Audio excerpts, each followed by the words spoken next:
നല്ല മകളായിരിക്കുക. അല്ല ഇന്നെ പോലെ ഡോക്ടർ ആക്കണം, എഞ്ചിനീയർ ആക്കണം, അങ്ങനെയൊക്കെ ഒരിക്കലുമില്ല. ഇപ്പം അങ്ങനൊന്നും നമ്മൾ സ്വപ്നം കാണേണ്ട കാര്യവുമില്ല. ഇപ്പം നമ്മളൊന്നും അങ്ങനെ സ്വപ്നത്തിൻ്റെ അടിസ്ഥാനത്തിൽ വളർന്നതുമല്ല. നമ്മൾ എന്നെ സംബന്ധിച്ചിടത്തോളം ഒരു പെരുവഴിയായിരുന്നു. അതിൻ്റെ തിക്തഫലം ജീവിതത്തിൻ്റെ പല ഘട്ടത്തിൽ ഞാൻ അനുഭവിച്ചിട്ടുണ്ട്.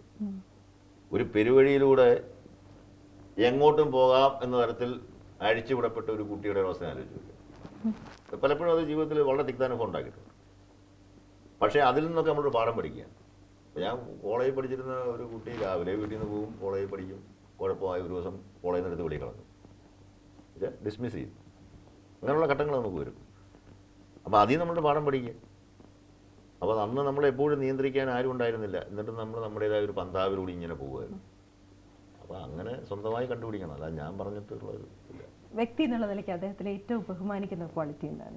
ഇഷ്ടമല്ലാത്തത് എന്താണ്? പറയാൻ പറ്റുമോ? ഇഷ്ടമല്ലാത്തത് അങ്ങനെയുണ്ടോ? ഇഷ്ടമല്ലാതെ ഞാൻ പറയാം. ചിലപ്പോൾ ആഹാരത്തിൻ്റെ അത് ചെറിയൊരു പ്രശ്നം ഉണ്ടാവാറുണ്ട്. എന്നുവെച്ചാൽ വേറെ ഒന്നുമല്ല, അപ്പോൾ ഈ കറി നന്നായില്ല, ഈ കറി നന്നായില്ല, അത് നന്നായില്ല, നന്നായില്ല, കൂടുതൽ കറിയൊന്നും വേണ്ട. അത് പറയുന്നത് കൂടുതൽ അദ്ദേഹത്തിൻ്റെ ആഹാരത്തിൻ്റെ രീതി എന്ന് പറഞ്ഞാൽ വളരെ സിമ്പിളാണ്. ഈ ആഹാരത്തിന് അതിൻ്റെ ചേരുവകളെ കുറിച്ച് അങ്ങനെ വലിയൊരു കൺസേൺ അല്ല. ഞാനാണെങ്കിൽ അതിനെക്കുറിച്ച് മാത്രമാണ് കൺസേൺ. പക്ഷെ കണ്ടിട്ട് അങ്ങനെ അല്ലല്ലോ തോന്നുന്നത്. തടിയുടെ കാര്യം. അതിപ്പോൾ പാർവതി ഒരുപാട് ആഹാരം കഴിക്കുന്ന പറയാം. അത് വിട്ട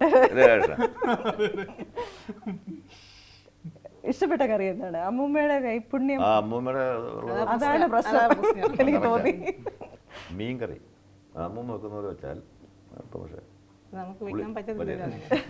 പുളിശ്ശേരി, അതുപോലെ ചൂട് ചോറ്, ചമ്മന്തി, തൈര് വളരെ ഇഷ്ടമാണ്. നല്ല ചീനിയും ചാളക്കറി വളരെ ഇഷ്ടമാണ്.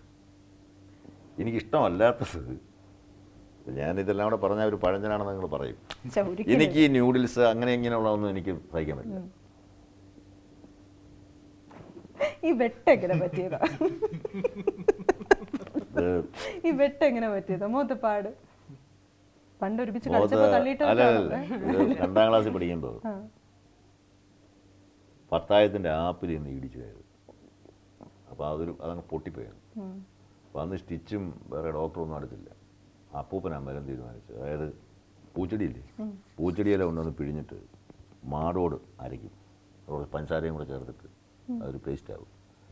എന്നിട്ട് അങ്ങ് ഫില്ല് ചെയ്തിട്ട് അങ്ങനെ തേക്കും. മൂക്കറിയായിരുന്നു അത്? പറഞ്ഞിട്ടുണ്ടോ?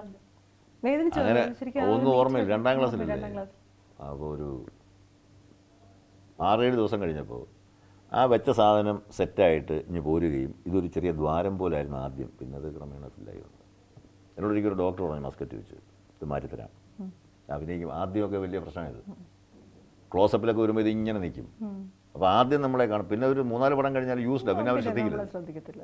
മാറ്റാന്ന് പറയാം, വേണ്ട, എന്തിനാ മാറ്റും. ഇനി അതില്ലെങ്കിൽ അവർ കുഴപ്പം. അതെ.